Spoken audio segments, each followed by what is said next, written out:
আসসালামু আলাইকুম। Perfect Sharma bread তৈরি সহ আজকে পারফেক্ট একটা চিকেন শর্মার রেসিপি আপনাদের সাথে সহজভাবে শেয়ার করব। প্রথমে শর্মা ব্রেড বা পিটা ব্রেডের জন্য আমরা ডো তৈরি করে নেব। তার জন্য নিচ্ছি 1 কাপ পরিমাণ ময়দা। আপনারা চাইলে এই পিটা ব্রেডটি আটা দিয়েও তৈরি করে নিতে পারবেন। সাথে দিয়ে দিচ্ছি 2 টেবিল চামচ পরিমাণ চিনি, হাফ চা চামচের থেকেও কম দিয়ে দিচ্ছি লবণ অর্থাৎ 1/4 চা চামচ পরিমাণ।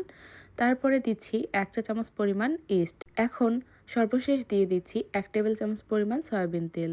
সবকিছু ভালো মতো মিশিয়ে নেওয়া হয়ে গেলে হালকা গরম পানি দিয়ে একটা ডো তৈরি করে নিব। আর পানিটা বুঝে দিয়ে নিতে হবে, যতটুকু প্রয়োজন ঠিক ততটুকু পানি দিয়ে আমাদেরকে এই ডোটা তৈরি করে নিতে হবে। খুব বেশি পানি দেওয়া যাবে না। এখানে হাফ কাপ মতো পানি নিয়েছি, যদিও হাফ কাপ পানিটা সম্পূর্ণ লাগেনি। আর পানিটা এই পর্যায়ে কুসুম গরম আছে। কুসুম গরম পানি দিয়ে আমাদেরকে ডোটা রেডি করে নিতে হবে। প্রথমে স্প্যাচুলার সাহায্যে আমি মিশিয়ে নিচ্ছি, এরপরে হাত দিয়ে ভালোভাবে মথে আমি এই ডোটা তৈরি করে নিব। ডোটা মথে নেওয়া হয়ে গেছে। এখন ঢেকে রেখে দিব যতক্ষণ না ডোটা ফুলে ডাবল হয়ে যাচ্ছে। ডোটা ঢেকে রেখে দিচ্ছি আর এদিকে আমি শর্মার যে টপিং সেটা রেডি করে নিচ্ছি। এখানে একটা ফ্রাই প্যানে প্রথমে দিয়ে দিচ্ছি 2 টেবিল চামচ পরিমাণ সয়াবিন তেল। তারপরে কেটে রাখা 3টা মিডিয়াম সাইজের পেঁয়াজ কুচি দিয়ে নিচ্ছি। পেঁয়াজগুলো একটু ভেজে নেব, একটু নরম হয়ে আসলে আমরা চিকেন দিয়ে দিব। এখানে 150 গ্রাম মুরগির বুকের মাংসটা নিয়েছি। মাংসটাকে খুব ছোট ছোট করে কেটে নিয়েছি। তেল এবং পেঁয়াজের সাথে একটুখানি হালকা ভেজে নেব। তারপরে আমি একে একে সব মশলাগুলো অ্যাড করে দিব।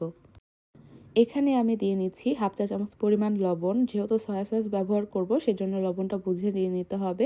এরপর দিয়ে দিচ্ছি 1/4 চা চামচ পরিমাণ গোলমরিচের গুঁড়ো। তার সাথে দিয়ে দিব 1/4 চা চামচ পরিমাণ গরম মশলার গুঁড়ো। মশলাটার সাথে মাংসটাকে একটুখানি ভেজে নিতে হবে। এরপরে আমাদেরকে বাকি মশলাগুলো অ্যাড করতে হবে। তারপর এখানে আমি 1 টেবিল চামচ পরিমাণ দিয়ে দিলাম সয়া সস। তারপরে দিয়ে দিচ্ছি আদা রসুন বাটা 1 চা চামচ পরিমাণ। এরপর আবারও একটু মাংসটা কষিয়ে নিতে হবে। তারপরে আমরা ঝালের জন্য দিব লাল মরিচের গুঁড়ো 1 চা চামচ পরিমাণ। এখন মাংসটাকে খুব ভালো মতো ভেজে নিতে হবে। নেওয়ার পরে পরিমাণ মতো পানি দিয়ে ঢেকে সেদ্ধ করে নিতে হবে। যেহেতু ছোট করে কাটা আছে তাই সেদ্ধ হতে খুব একটা বেশি সময় লাগবে না। তো আমি এখন ঢেকে দিচ্ছি যতক্ষণ না মাংসটা সেদ্ধ হয়ে যায়। তো আমার এখানে দেখুন যে মাংসটা সেদ্ধ হয়ে গেছে, একদম ভাজা ভাজা হয়ে গেছে। এই পর্যায়ে আমি চুলা থেকে নামিয়ে নিচ্ছি। আর এদিকে ব্রেড ডোটাও একদম পারফেক্টভাবে ফুলে গেছে। এখান থেকে আমি 3টা ভাগ করে নিচ্ছি। আমরা যেহেতু 3 জন সেজন্য 3টা ব্রেড এখানে বানাচ্ছি। আপনারা বেশি বানাতে চাইলে প্রতিটা উপকরণ ডাবল করে নেবেন, তাহলেই হয়ে যাবে। তো 3টা ভাগ করে নেওয়া হয়ে গেলে এখন আমি রুটি বেলে নেব। আর শর্মার এই ব্রেডটা খুব বেশি মোটাও হবে না আবার পাতলাও হবে না, মিডিয়াম পুরুত্বের একটা ব্রেড আমাদেরকে তৈরি করে নিতে হবে। তো আমি আপনাদেরকে দেখিয়ে দিচ্ছি কিরকম রুটির পুরুত্বটা ঠিক এরকম হবে। তো এখন আমরা রুটিটা সেঁকে নেব। তার জন্য তাওয়ার উপরে আমি সরাসরি দিয়ে দিলাম। তাওয়াটা গরম করে নিতে হবে অবশ্যই। এখন এপিট ওপিট উল্টিয়ে সেঁকে নিলেই হবে। আর অফ স্ক্রিনে আমি 2টা রুটি বেলে সেঁকে নিয়েছি। তো আমার এখানে ব্রেডটা একদম সেঁকে নেওয়া হয়ে গেছে। আমি দেখিয়ে দিচ্ছি আপনাদেরকে কতটা নরম এই ব্রেডগুলো। এই ব্রেডগুলো একেবারে খুবই সফট থাকে। তো এখন আমি যে চিকেনের পুরটা রেডি করে রেখেছিলাম সেটা রেডি করে নিব। এখানে আমি মেয়োনিজ দিয়ে দিচ্ছি 2 টেবিল চামচ পরিমাণ। মেয়োনিজ কিভাবে তৈরি করবেন তার রেসিপি অলরেডি আমি শেয়ার করেছি, চাইলে আপনারা দেখতে পারেন। তারপরে দিলাম 1 টেবিল চামচ পরিমাণ টমেটো সস।